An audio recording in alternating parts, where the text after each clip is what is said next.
You're listening to the Podcast Detroit Network. Visit www.podcastdetroit.com for more information.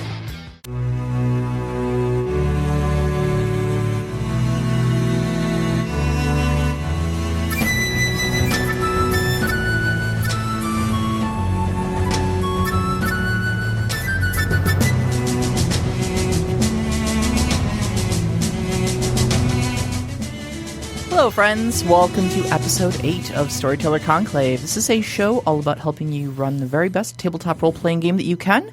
Whether you're a new storyteller or dungeon master learning the craft, or you're an experienced storyteller looking to take your game to the next level. I am Sarah. And I'm Rob. We've got a few news updates again, and nothing exciting, but our Patreon is live, so you can easily show your support, and people have, and we love them. We love our supporters. You guys are fantastic. Please, if you guys have ideas of what we can do for Patreon, let us know. I mean, literally, just send us some ideas, please. Also, we know that the site, Podcast Detroit, does have a listen live issue. If you are listening live, you are using the app, and you're doing it right. We did get another update from the engineering staff here, and apparently we boggled their minds with what the problem is. So hopefully they're gonna take care of that real soon, hopefully. The people who set up the streaming service have no idea what is broken and are they're like, oh, that should have fixed it. Nope. So, and it's not just affecting us; it's affecting everybody. I mean, what I want to, did they try turning it off and back on again? I'm going to turn it on and walk away. Right. Just walk away. Just unplug it and plug it back in. That's see if right. That helps. All right. So, out of nowhere, we decided we were going to do a show about creating dynamic characters. Didn't we already go over this? I mean, when you're creating dynamic PCs, basically all of the rules for creating dynamic NPCs kind of apply. So, episode 3? So, episode 3, yeah. We already kind of did a episode on this, so... I'm tired. Do you want to wrap this? Yeah. Right, so just go listen to episode 3, and you'll get all this information. We'd like to thank our supporters from Patreon and get them recognized. We'd like to thank our music from Gooey Frog, and we can always... Rob. What? Rob. All right. Buddy. All right. We'll do this. We'll do this. Come on. We got to do an episode. Okay. All right. We can't just dump it on them like that. Where do you want to start? Well, at the beginning. You mean like character generation beginning, or like before that? No, seriously. I mean, you need paper and pencils and sometimes dice. I mean, maybe actually a little bit before that. Okay. Because I think when you're creating PCs at for a game, you always have to start in that kind of conceptual phase. You know what type of story that you want to tell. You've got your players. We talked about in a previous episode. Yeah. But if you've listened to our previous episodes, you've gotten this far and you know what you're fucking doing. You've gotten this far, but now your players need characters to play in your games. Right. So I think probably the first place to start is having a conversation with your players, and really the whole character creation process.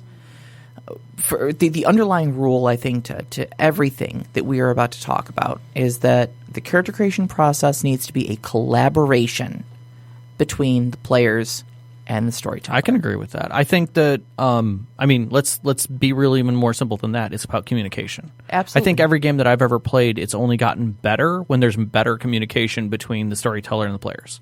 Like whether it's emailing constantly, whether it's, having the new stuff, using a Discord channel to kind of throw ideas back and forth and get those things going, get concepts and pictures and ideas and sometimes tropes even around, like just to get an idea of the setting and everything. I think that gets everybody's juices flowing. So communication, collaboration, key. Absolutely. Okay. And I think that the first step in character creation, before you even get to characters, is discussing what the ground rules for making those characters is. Right. Like, okay. All right. I'm gonna stump you. Okay. Ready? How do you feel about pre-gens? I know I've set that against you in one of my games. How did that make you feel? Do you think it was worth it? So my whole attitude towards pre-gen characters is much like a 5-year-old being told to take their medicine. Okay. I'm going to kick, I'm going to scream, I'm going to say it's yucky, and then I'm going to take it, and then I'm going to feel real good real good about it afterwards. Fair. So, okay, because I already know in my mind the pros and cons. What do you think the pros and cons are in regards to this, let's just be narrow as we can so we can move on. So the pros definitely of this, the storyteller creating the characters and handing them out to everybody in their group gives you the ability to create characters that you know will fit well within your story. Right. And especially if there are certain archetypes that you want played out, that you can easily do that. Right. The obvious downside is that it does put some limits on the imagination of your players from a standpoint of maybe they had an idea of what a character should be and you just handed them something else. Maybe there was a certain class or a certain ability they were looking to explore, and now they've got different strictures on their character expression. I agree with that. I think it was easy instance. for like my 7th Sea game. Yeah, I yeah. didn't give you full characters. Because I didn't flush out everything. I didn't flush out the backgrounds as much. I didn't even spend all the points. I gave you guys points to spend as well. I just gave you a good basic outline of what your character knows going into this. Yeah, absolutely. And it's worthwhile to keep in mind that a pre-gen character is just a starting point. Right. Where even if you hadn't given me those points, like you what is it, like 60% of the character was done, and then you basically left the last 30-40% off and said, fill in some blanks where you want them, right, to kind of customize your character. But the core of that character is done for you. So I mean that's one way you can take it. Even if you are handing out full characters, though, it's a starting point. Right, and I think that kind of lends to I guess like a sub level of that, which is where you say, only like I need this to be a certain way, like your game that you're running for me, where you're saying you need to either be part of the Fighters Guild or part of the Mages Guild. That's it. That's where I'm framing. That's as lightly as I'm framing Don't it, care and it who worked you out are. fantastic. Don't care how you got there, but in 415 of the Third Era, you will be a member of the Fighters Guild or a member of the Mages Guild, period. And that's, I mean, the same thing can kind of be said for like any other games where it's like, hey, you're all musketeers. Whether you just started, whether you've been doing it for 40 years, or whether you're somewhere in between, like maybe you're laid off a little bit, but you're still working, you're still a musketeer. Like that's how you guys are all connected. Yep, absolutely. I guess that then opens you have the kick down the door of anything, which, well, there's one more level of restriction. Oh, that's between true. That, I between suppose, that. And that is you can create anything, but we're going to put some restrictions on the sources you can use to do so. Yeah, like only Player's Handbook. Only Player's Handbook or only official supplements. Like no, D&D has like an open source sort of thing called Unearthed Arcana, which is all basically playtest material. All the errata and stuff like that. Yeah, and there's still several iterations of that sort of stuff coming out, and a lot of storytellers would be uncomfortable with using that sort of thing. So typically, I think most you can also people use that for like blocking off the broken crap that happens. Yeah, we know absolutely. about that. And I think most people who run just kind of casual D&D games use either the one we were just talking about, where you have to have certain things in your backstory to fit into the campaign, or this one where it's just like, look, I don't care, whatever, you guys are going to be a generic adventuring group, but I don't want any Phoenix Knights from the unofficial supplement that came out. What, you don't want to play as a humanoid T-Rex with an intelligence of 18? I mean, come on. I am 3 kobolds in a trench coat. Honestly, a great idea. But then you've got the sky's the limit, which, where you can do anything. And I think you've got to know the system as a story. You can't do that as a new storyteller. Oh, sure. Because you're not going to know what's good and what's not. Or not. what's broken and what's not. Yeah. So and honestly, for my advice for new storytellers on this would be to put more restrictions, not less restrictions. I agree, because shit can get out of hand real quick. Don't be afraid to say no. Don't be afraid to say no. But you can also do the yes and. That works just as well. Yes and, but you're crippled. You can't do these things. Right, and like we said, it has to be a collaboration between the player and the storyteller. Have that discussion. Okay, what are your thoughts? What are you thinking about creating for this game? And how can I, as a storyteller, help you create what you want? Yeah. You want your character to be Paul Muad'Dib from Dune? All right. How do we do that in 7th Sea? Exactly. All right. Now, I know we put in here in the show notes, we kind of said the character questions. I think we kind of, I will say we covered this in 3. And there are literally so many resources out there for asking character questions. Like, who was your dad? Where did you grow up? Who was your daddy? Things and what like does that. He do? Exactly. So I think go kit bash your own questions or pull them right out of the book, but it's a way to help flush. But I think moving on from this to some of the stuff we're talking about, I think is really going to help bring us back to that, where that's going to be kind of the finishing move. But like you had brought up that people are people. PCs are people. Yeah. Right. So they're going to be flawed. They're going to be quirky. They're going to be confused. They're going to be driven or passionate about something. What quirks can they have? Who do they, ultimately hate? I think like D&D's Ranger class for the longest time you had a hated race, and that's still kind of a thing. It's still around, yeah. Right. So like I don't think that's so much a quirk as a benefit, but I think it can be a quirk if you help it. Yeah, I mean, I think in early editions it was hated race. I think now it's just like preferred race. Right, where it's right. It's like I don't have anything against kobolds. I just happen to know a lot about them because I Right. grew up around them, and Exactly. It doesn't mean you're going to hunt them down, but you are quite good at it if you had to. right. I've been So- hunting kobolds since I was this Yeah. tall. Yeah. So. I'm an elf, but I grew up with halflings. They're really awesome people. I know everything about them. You know? Sure. So, but I think like quirks themselves are fun, and I think they can be really neat stuff that doesn't have anything necessarily to do with gameplay directly. Yeah, absolutely. But and we had talked about a whole bunch of these things. Like I liked how you thought of superstitions. I think superstitions is a great quirk. I think that before crossing a river, doing a prayer. I thought that was really cool. I saw that in your notes. I was like, I actually really like that one. Or like sleeping with a teddy bear. Yeah, is a perfect one because it's not necessarily a superstition, but it's a sentimentality. Exactly. It's an emotional bond. Yeah. And one of the things that came up recently, because we were talking with with actually Mad Elf about Mouse Guard. And in Mouse Guard, they have kind of a quirk, but not. But I think it fits a little bit in here. I wish I could remember what it was called. Yeah, I know. He's going to yell at us He eventually. But, so bring it up, Mad Elf. It's a good idea.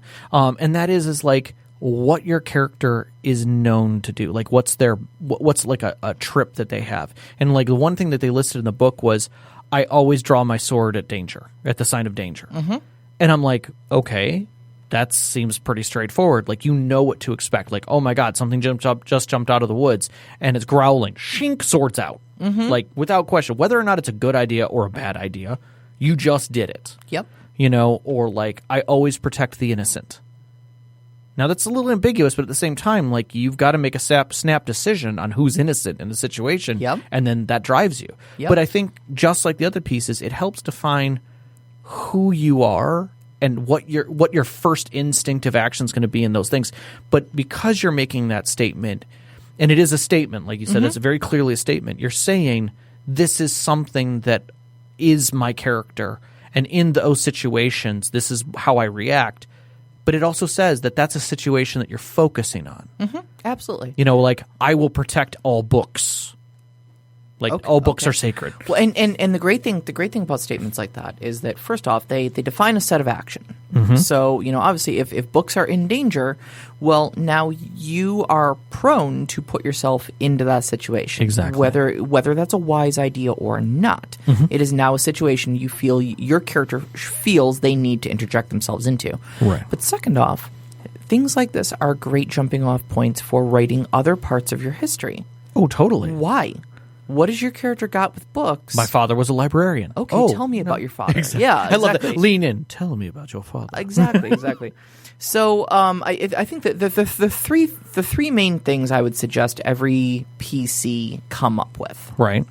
is a quirk, a flaw, and an attachment of some sort. Now, you're not talking flaws in the sense of like a mechanical flaw. Like I am instantly harmed by cold iron. No. And that's the thing is I'm thinking more personality flaws. I don't drink tea. Like, personally. Yeah. This Oh, is okay. Sarah speaking here. Okay. I'm a bit of a control freak. I will quietly agree with that. You will quietly agree with that. I will quietly agree with that. And don't get look. You're not going to tell me anything I haven't already told my therapist on That's this true. one. That is true. But I'm a bit of a control freak, and it agitates me when I feel out of control of a situation. But that's a character flaw of mine. Yeah. That is something I have to work through, and it's something where if it does come up, it's not like a like if I had to quantify myself as a player character, like I don't know that that's anything that would have a game aspect to it necessarily. But it would certainly be something that guided my role play. So let's talk about it in the sense of a character. Like one of the things that I liked about that we both agreed on, they're two different systems, but they have a very similar flaw in them. 7C calls it a hubris. Vampire calls them disadvantages. No, no. I think you were thinking of Fate. Fate, Fate has aspects. And in 7C, it's star-crossed. Basically, that person always falls in love. Okay. And sometimes for the wrong person. So as a flaw... Yeah, that one was vampire. That's true love. And true it's love, actually listed as a merit, not a flaw. I think that's a flaw. Right. But that's that situation that you were talking about in Fate, and it was funny. We were sitting at dinner, and Sarah grabs this pad of butter, like the little cups of butter, and she's got her finger. She slides it over to me, and she goes, as your character, there's a hot chick in the room. You gonna take that? You gonna take that? Because if you take it, you get this little bonus. And that's basically how 7C does it, is that it gives you a drama die, and you can use that drama die in any role and things like that. And that's how Fate does it with Fate points. But if you don't take the pad of butter, you got to spend something to avoid the compulsion on that. And sometimes it's hard for people to say, okay, well, I kind of understand that. And I think we were talking about as a social aspect and just as a cultural thing. Geeks have a pretension for hearing meme-like things and running with them. And we have to sometimes stop that compulsion in bad situations. Case in point, I think all of us, even Kate in this room, can remember a moment in time when we were sitting there having a conversation and somebody, I don't know, maybe said something that had to do with wood. Okay. Yep, so there it is. And that's usually me. And what it is that's our natural compulsion for the 17-year-old part of our brain to kick out and start laughing or make a joke about it. I'm 5. I'll admit it. That's fine. Exactly. But the whole thing is, and that's exactly the reaction we usually have. Is ha ha ha. My inner 17-year-old took over. Right. know? So you took the little chit, and now you have that. But the compulsion hits you. It happened. Shit. See, exactly. Exactly. But there are times when it is solely inappropriate. Like the executive of your company said, we are going to sell as much hardwood as we possibly can. You will sell the most wood. And you have to sit there and go, yes, sir. Yes, sir. And that's when you're fighting it. And that's a flaw. That is something we all recognize. And that's an easy way to quantify it to today's standards, I think. So, yeah, characters have flaws. But I think it's also important to have like the little flaws too. I agree. The little flaws that are like quirk level flaws, Sure. Not anything that's going to be necessarily compelled by the storyteller, but like things that you just kind of roll in. Because there's a great line that I love is beer, because no interesting story ever started with a salad. That sounds like a challenge. Because look, all interesting stories take place because somebody messed something up. Okay? Yeah. Conflict and conflict resolution is the essence of storytelling. And if you don't, if nobody messes up, if nobody crosses a line somewhere along the way, then you don't have any conflict. Yeah. You don't have any story to tell. Perfect people are boring people. Yep. Okay? And there are a multitude of different people out there, and we're all interacting in different ways.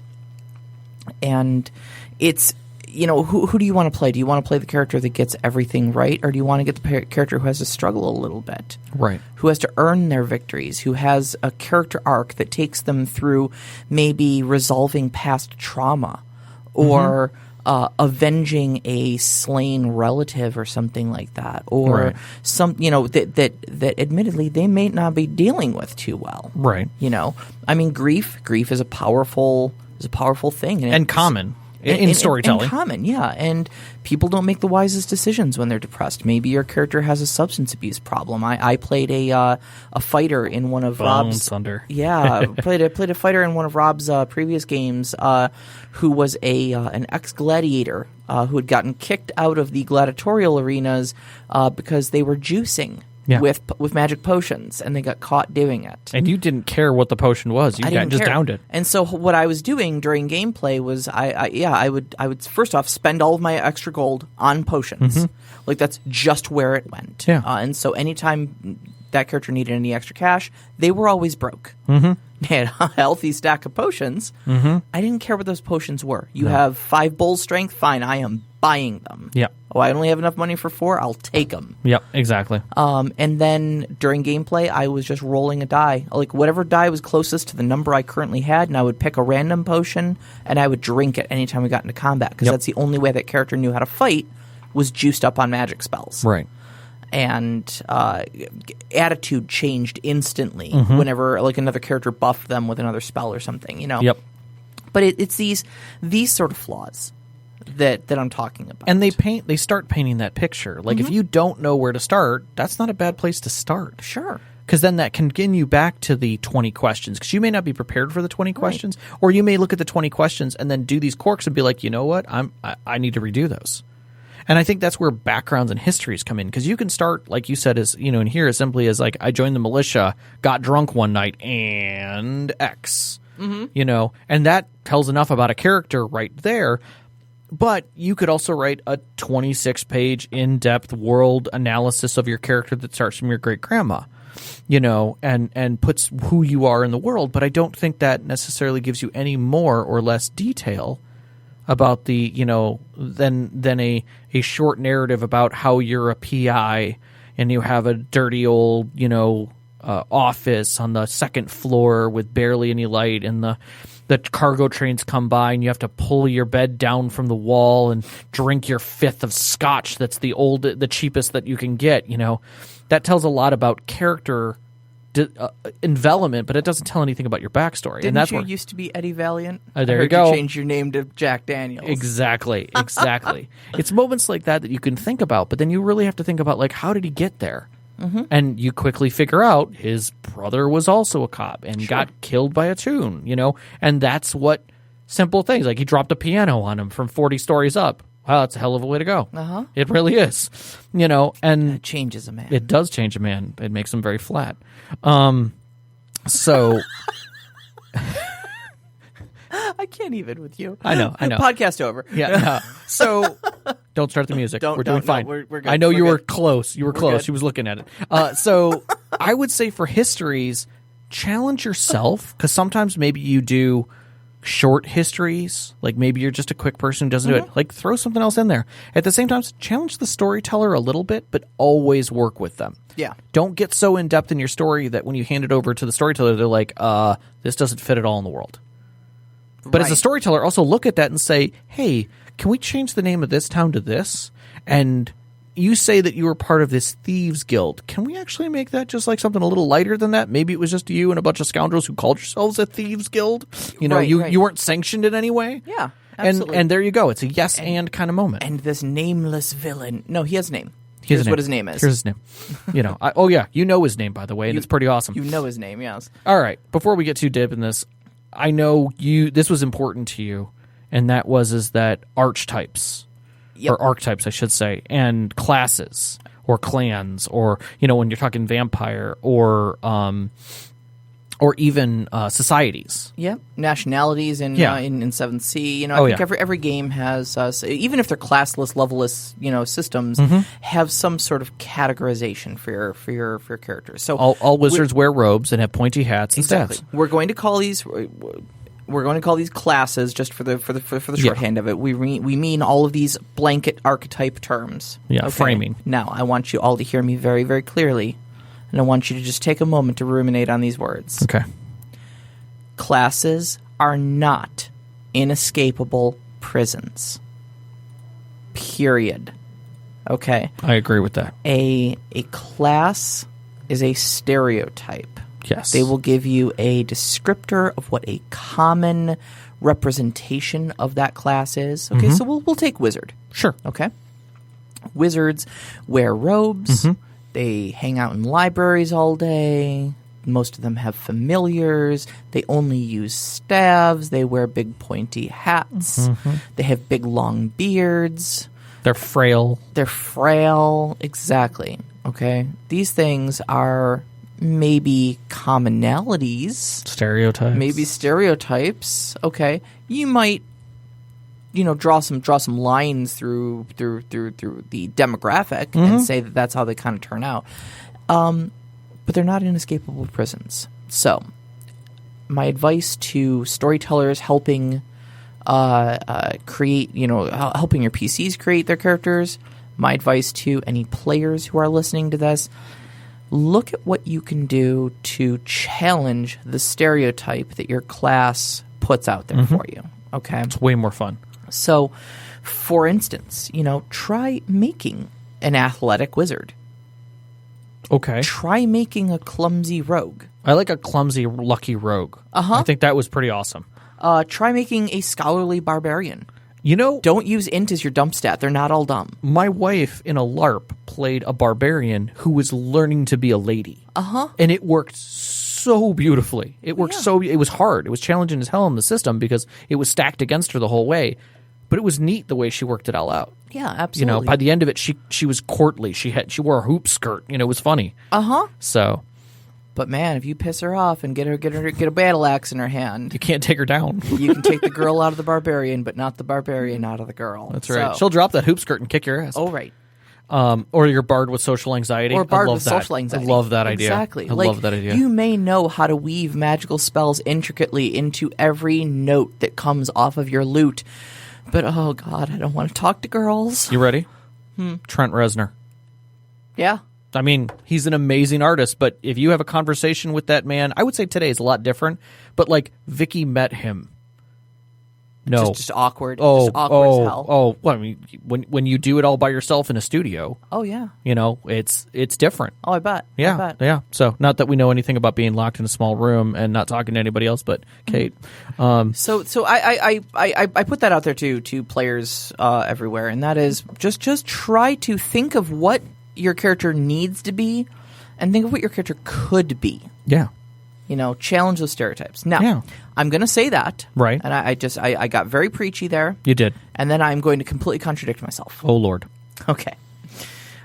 Sometimes it is also fun to lean into the stereotype and increase the thing. I know where you're going with this. So I'm going to give a big shout out to one of our past guests on this show, Chris. Who made probably the best wizard I have ever seen in any game of D&D in all of my years. Stereotypical. So stereotypical. Now he took stereotype and he cranked it to 11. What Memnon was is he took the wizard and turned him into the most ostentatious grand high magus of arcane might and cosmic power. So for those of you who are also Whovians, if you remember the robes that the old original Lords. Doctor, the Time Lords had, and actually in the Tenant years, you get to see images of them. One or two, yeah. With the giant collars and the ring and all kinds of stuff. Right, the collar that literally came up over their heads. Yeah, it was almost like a like a hood that'd been starched too much. Kind of. More like pauldrons that had the edge, so that you almost had defenses. Yeah.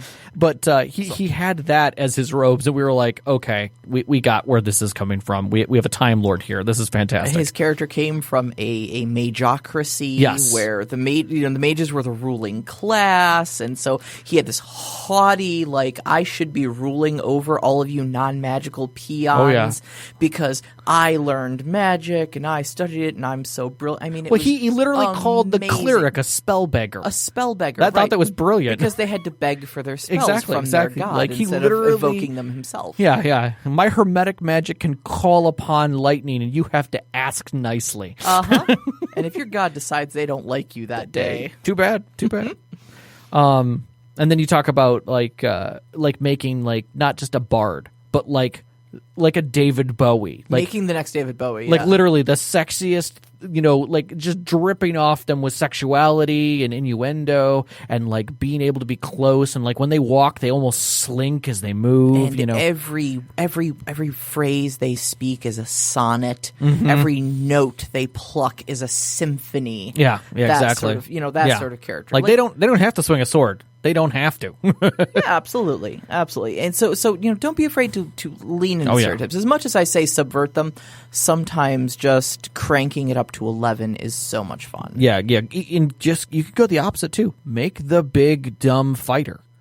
Go all the way. The biggest, the dumbest. You walk into combat, unless they point the direction to tell you to go murder, you're just kind of standing there a puppy. So yeah, so be prepared there, but choose. Exactly. The important thing is that you are the one making the choice. Yeah. To make the character this way, not because you feel you have to, because it says in a book that this is what that class is like, but that you say, okay, this is why this character fits that particular archetype in the way that they do. Right.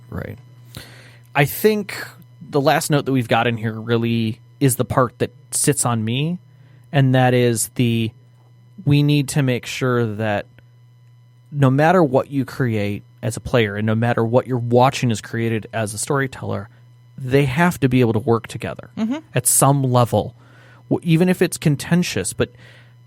And I'll go back to this. It can't be contentious from the start. Before you roll dice, before you sit at the table and utter your first words with that as a character, you don't want to preset that contentiousness, because I think you're setting up a tropey failure almost at that point of you're trying to create a failure, and you don't want that to happen. Yeah, if your character's going to fight, don't set them up to fight from the beginning. Make it an in-game reason that happens organically. But right, and honestly, remember to be friends. Yeah, absolutely. Don't try and drive them. Be like, oh no, that's going to ruin gameplay. No, I assure you, there's other things that dice will ruin gameplay.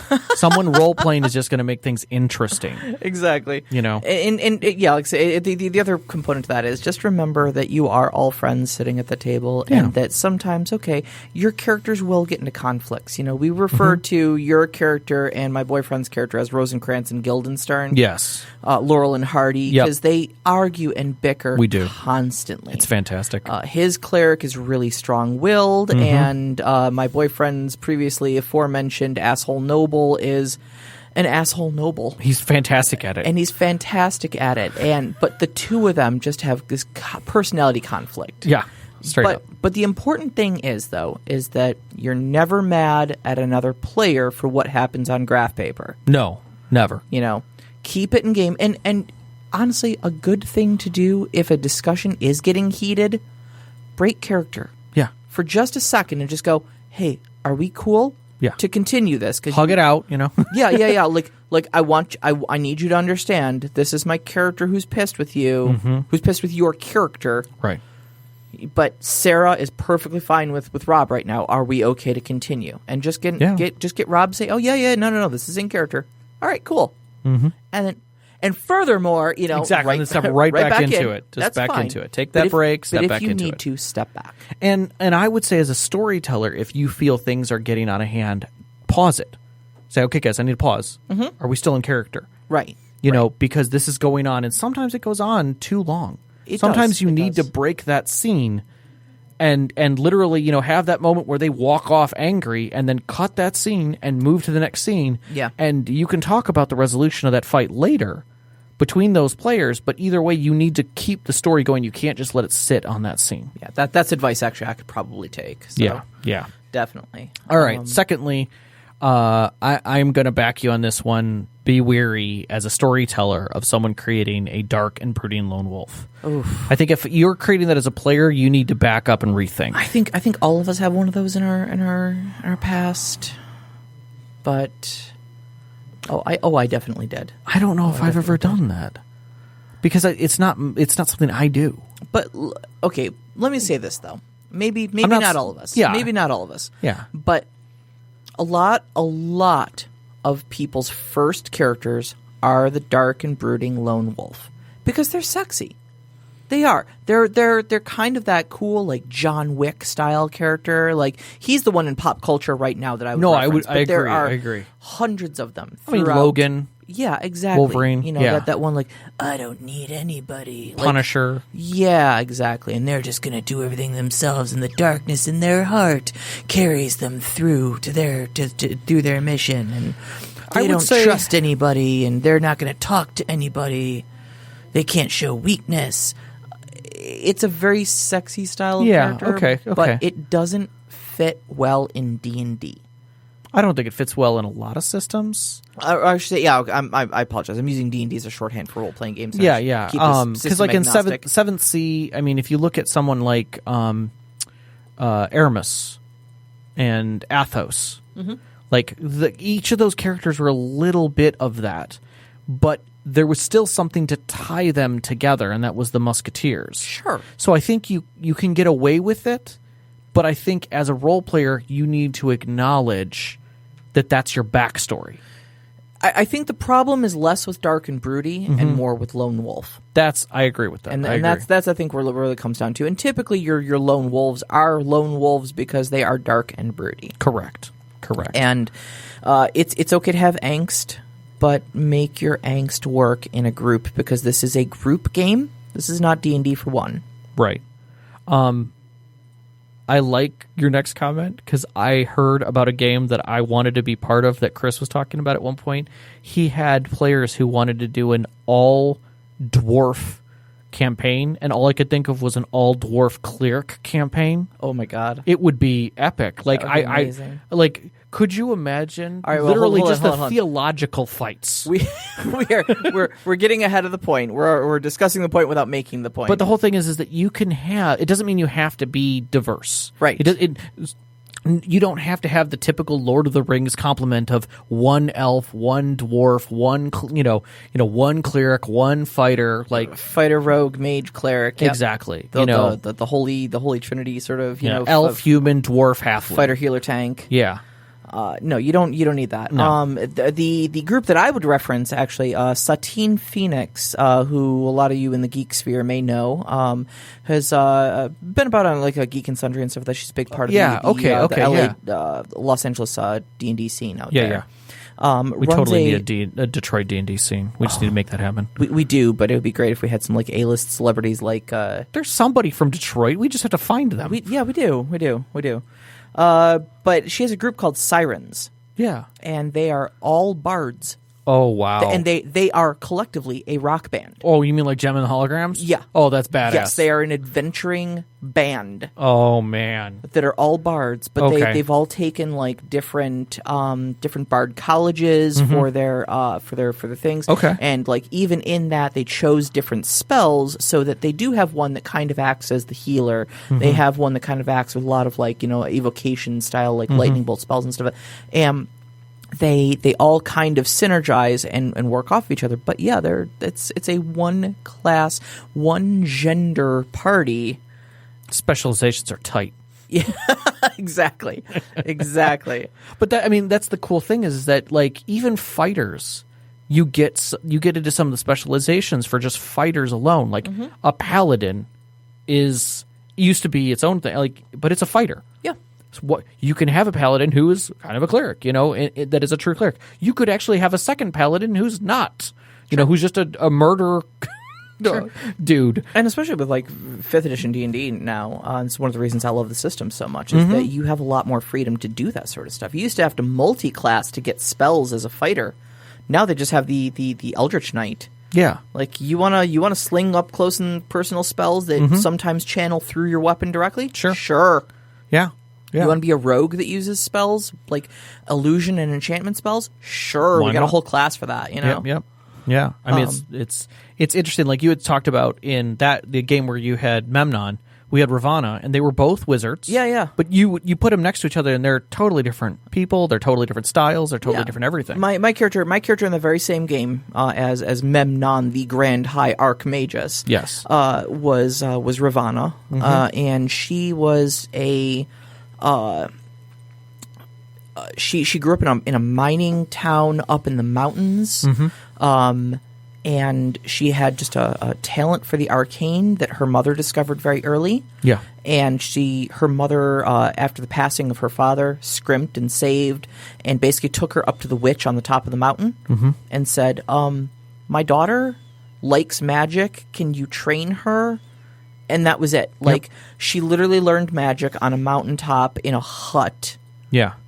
In some podunk, like the population 15 style village. Whereas, like, Memnon was literally a collegiate wizard. He went to the Harvard of magic. And then his unfortunate circumstance turned out that he ended up being the assistant for his, like, what do they call those when you're, like his, internship was for this ridiculous mage who basically used him as an experiment most of the time, and things happened.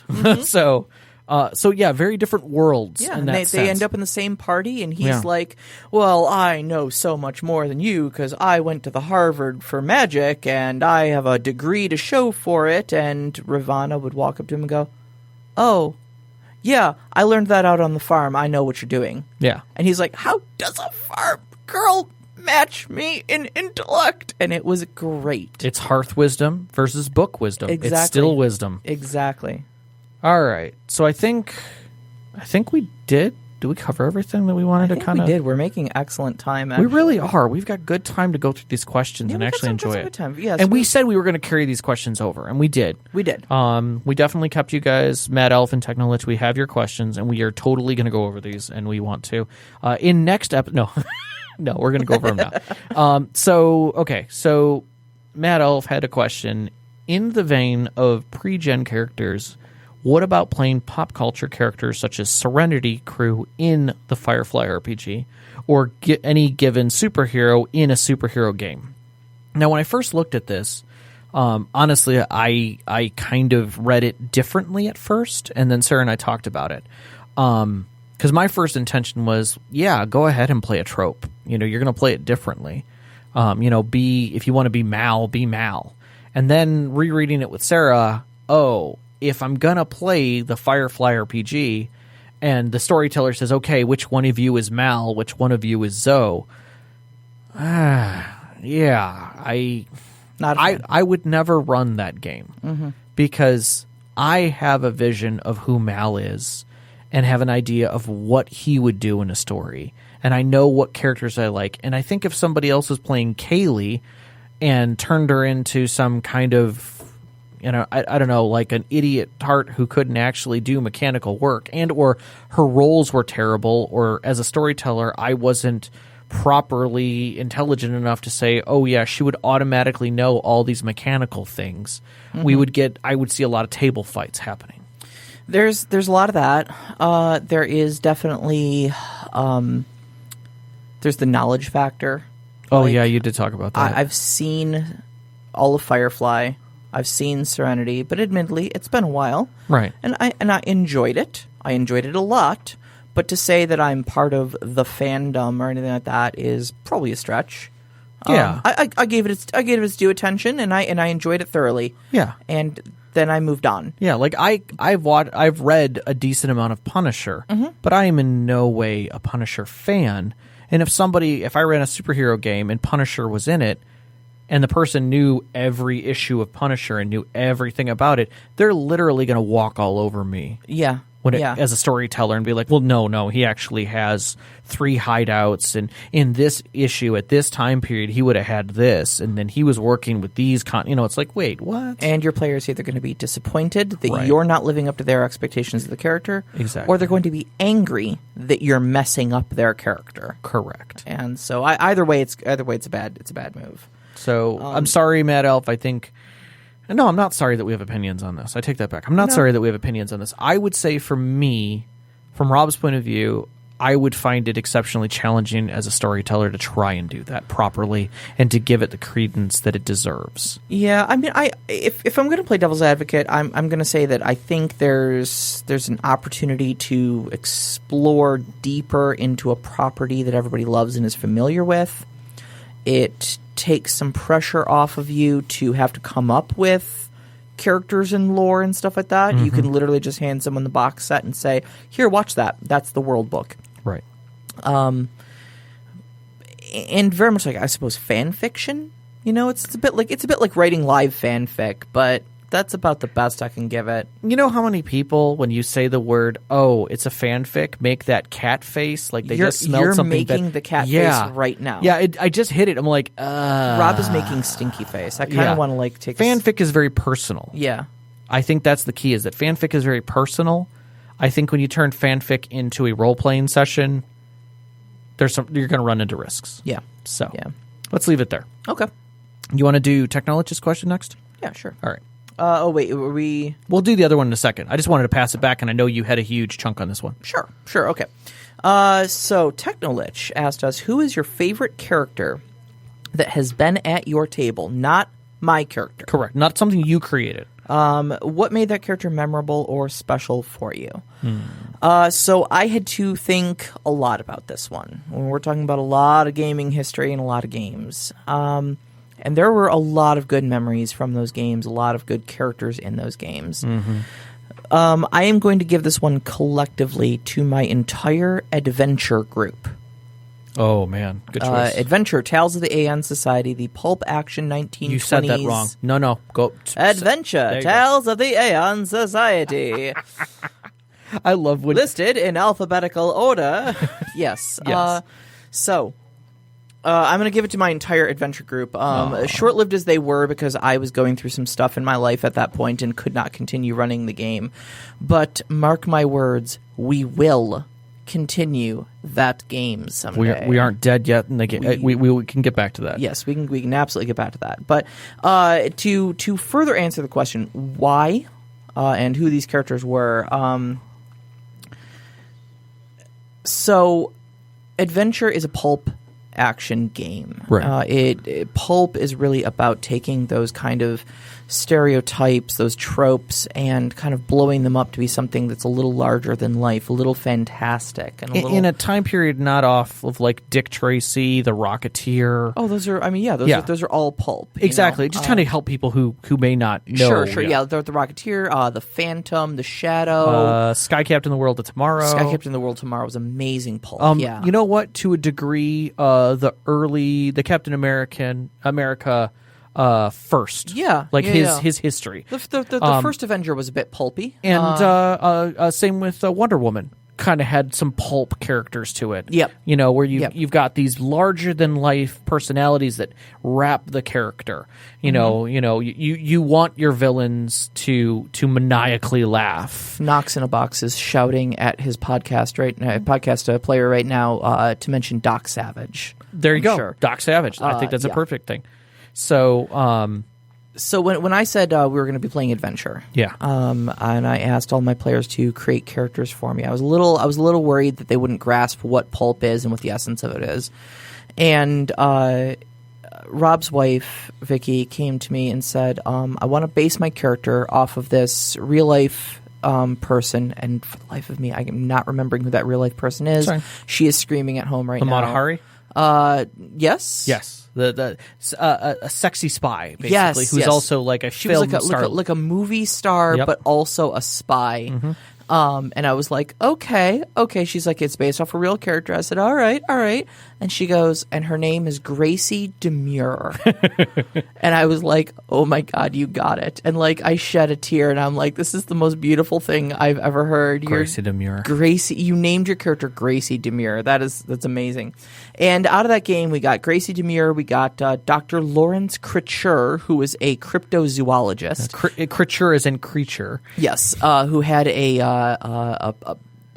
Yeti companion. It wasn't a pet Yeti. Correct. It was a companion. It was a butler. Right. He kind of had a Yeti butler going on. We had the barnstormer Ela Mae Hawkins, the ace pilot. Now, what was cool is she could pilot anything. Like a rickshaw down a street that was literally rolling one wheel. She would be able to figure out how to make that work. But that biplane. Oh, she was man, a surgeon with a biplane. Yeah. Your character, Seamus Finnegan, who was the most stereotypical Irish bruiser. The term is pikey, even. Yeah, it's terrible to say it that way, but it's the truth. We had Xing Li Zhai, the Jade Dragon Princess. I mean, it was all of these characters. And I was kind of going through, I'm like, I'm sure Gracie was my favorite. And I'm like, but Dr. Lawrence Critcher was great. Like, but Ela Mae Hawkins was great. But like, but Seamus, and I'm like, you know what? No, it's all of them. It was that entire game. Yeah, I mean, it's things like that help remind you of not only a system and a play style and a setting. It pulls it all together. It is a book in itself in your mind. Exactly. And so yeah, I would say that for me, the most memorable character. It's hard because I have run quite a few games and I've connected with a ton of players on a lot of different levels. Damn, that was a tough one, right? It is really tough for me because I didn't take as much time to think about this one nearly. So I may revise this over many, many podcasts. We're just going to keep this question on the list. But if I go with a group, because you did a group, sure, okay, I would say it was my Children of Heroes game that I ran. Yeah, I loved, those were the characters that I pre-genned up to a point. Yep. And then you guys took off, and I ended up with brilliant kids. Mm-hmm. I mean, it was Harry Potter-esque in the sense that you were all kids running around a little school, but at the same time, you were the children of heroes. Like, they had made their money, they had made their mark, they had started their retirement, and they're like, my kid is going to have a good life. But not all of you knew that your parents were heroes. Some of you just knew them, some of you didn't know them at all. Mm-hmm. I knew who all your parents were in the background, but you didn't. You didn't know how you got there. I still have no clue. Exactly. And I found that as we went through that story, I didn't think it was necessary.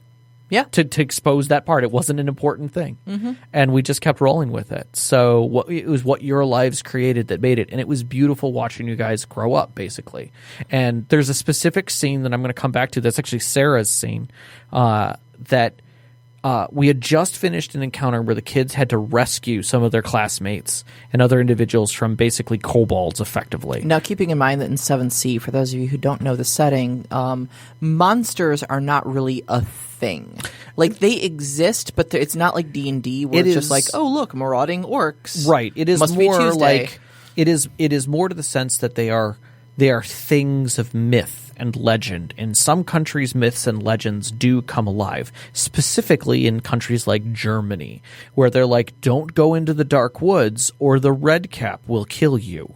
And he is a thing. They told their children, don't go out there or witches will literally sneak you into their home with sweets and then cook you.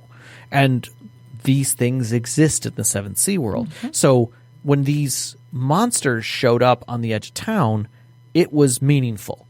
And so they were like, oh crap, these things are here. Now what was interesting is that somebody had made a deal with her character and said, if you can get me some of their blood and things, I would trade for something you wanted. It was a specific gland. Because Correct. It was a perfume that I was trading. It was an expensive perfume. Correct. Because you really wanted that perfume. And so this little girl shows up late one night with the head of, I want to say 2 or 3 in a sack. Something like that. And it might have only been one, but regardless, you were severed head in a bag. You were covered in blood from head to toe from the fight and hacking these things' heads off. And like literally stoned-faced, walked in, set the bag on the counter. The guy doesn't even make eye contact with you. Literally just turns around, carefully packs up the box in a nice package wrap, hands it to you, and you just coldly walk out the door and back to the school without saying a word. All I could think of was that whole walk back.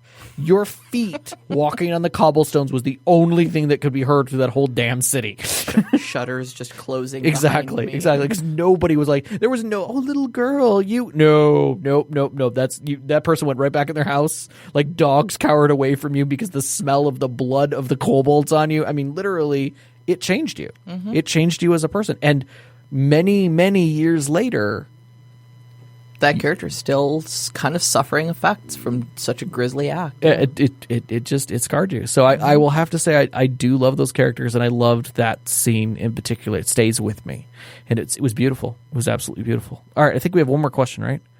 Yeah, Mad Elf asked, how do you go about introducing new players into an existing campaign? With great care. Yes, and I say that there's a couple. I'd say there's a couple steps to this that run through my head real quick, and that is they have to connect with the other players in a hook way. Mm-hmm. They have to be able to be meaningful to your plot as well. And I think the easiest way that you can do that, number one, is communication. And number two is think about them as adding an NPC to your story. Why are they there? Why do the players care about this thing? What makes it significant? And sometimes that's a matter of weaving their backstory into the game. Mm-hmm. Sometimes it's a matter of making it meaningful for the players to need that person. And you have to step away from the obvious things like, oh, this person's your new leader. Like some players will just be like, I ain't gonna follow this guy. Mm-hmm. But the other part of it is looking at your players and saying, hey, as a group, I'm thinking about adding this new person, and for them going, yeah, we totally want to play with somebody. Let's bring them right in. And then work with that a little bit. You need to have that energy. You just don't want to drop somebody into a game. Yeah, that's actually a really great point. Is that you're not just adding a character, but you're also adding a player. Mm-hmm. And step one, make sure that player is cool to be sitting at your table. Yeah, make sure that your other players are okay with them being added to the group. They're just as much a part of the game as you are. Exactly.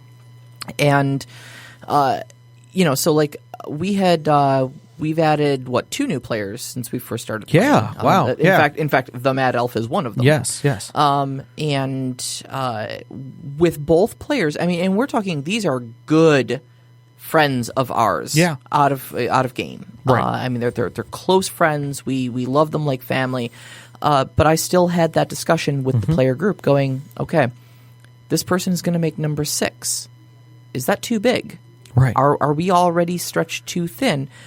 And we had an honest goodness discussion of like, well, no, we would really like this person in our group, in spite of the fact that we understand that 6 is an unwieldy number to do as a group. We are willing to take that that burden on. That we understand that combat's going to take longer, RP is going to take longer. There's going to be that much more plot that has to get added in, right, etc. For the game, but we're willing to take that hit to have this person with us. Okay, good talk. Yeah. I thought that's what you were all going to say, but we still had that discussion. Yeah, even after the years of it. So exactly. So yeah. And then when you add the character in, I think it's important to start right off the bat, regardless of what the situation is. Give that character their own bit of plot. Okay, so for instance, when we did add the Mad Elf's character into my game, I began the scene with him exclusively, not even the group or anything like that, not even introducing him to the group, but just you walk into the guild hall. Yeah. Here's what happens. You talk to the guild leader. She shows you around. She says, she talks to you about your bits of magical expertise. You get introduced to this NPC and that NPC, and you have these conversations. And then she says, oh, look, here come 2 other PCs that I believe you'll be working with. Right. And I introduced him to 2 of the other PCs that were part of the Mages Guild, and we went from there. Yeah, like a good TV show. Right. You're framing the important person as they're moving through and then connecting them to the story. But not only that, though, it helps to make that player feel important and involved 100%. With the scene. Because if you just walk in and go like, okay, so hey, player characters who are all here and established in the story and all have their own importance and stuff like that, the newbie shows up. So anyways, what are you guys going to do? Right. That newbie really feels like, hey guys. Yeah. I have green eyes. Right. And now it's up to them to kind of interject themselves and kind of like weave themselves into the story. And I think it's a really crappy thing to do to a player. Yeah.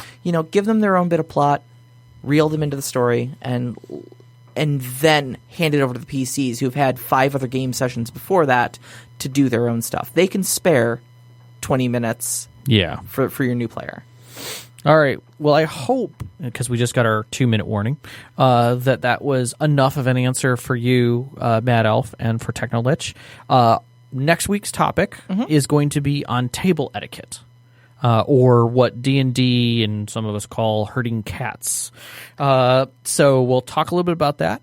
Remember that you can find us on Twitter at @ST_conclave, Instagram, @ST_conclave, and Discord. Please join the link in our Twitter feed and come ask questions, submit stuff, and talk about the show. Oh, and now you can also find us on Patreon. That's patreon.com/StorytellerConclave, and that's all one word together, Storyteller Conclave.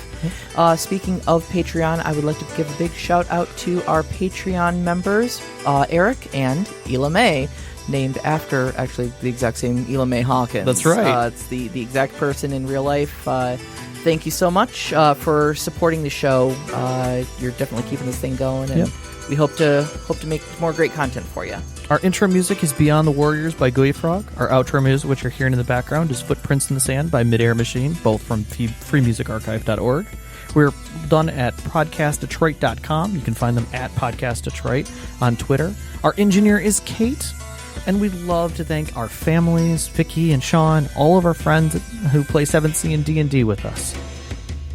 Enjoy your evening. We love you. Good night. Good night.